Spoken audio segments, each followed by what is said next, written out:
मुख्यमंत्री मोहन माझी द्वारा वेट ट्रक इंडिया प्राइवेट लिमिटेड उद्घाटित।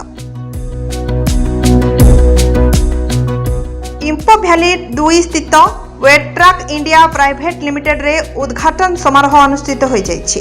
मुख्य अतिथि भाव ओडिशार माननीय मुख्यमंत्री मोहन चरण माझी, सम्मानित अतिथि समवाय हस्ततंत्र एवं बयन शिल्प मंत्री प्रदीप बड़सामंत, एमएसएमई मत्स्य एवं पशु संपद मंत्री गोकुलानंद मल्लिक, मान्यवर एमएसएमई मत्स्य और पशु संपद मंत्री सह प्रतिष्ठात्री अमिता दास महापात्र प्रमुख जोग देथिले।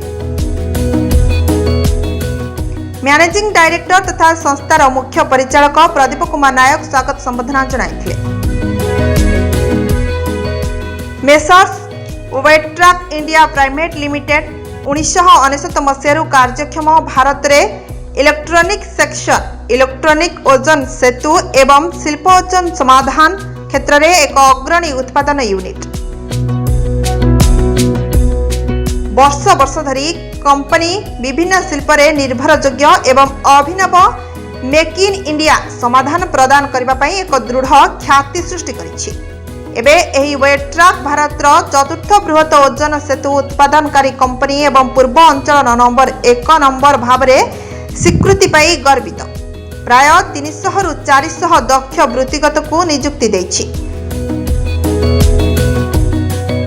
ओडिशा रे एही नूतन सुविधा प्रतिष्ठा सहित कंपनी कार्य को विस्तार करबा, नियुक्ति सुजोग सृष्टि करबा एवं राज्यर शिल्प एवं अर्थनैतिक अभिवृद्धि रे गुरुत्वपूर्ण योगदान देबा लक्ष्य रखिछि।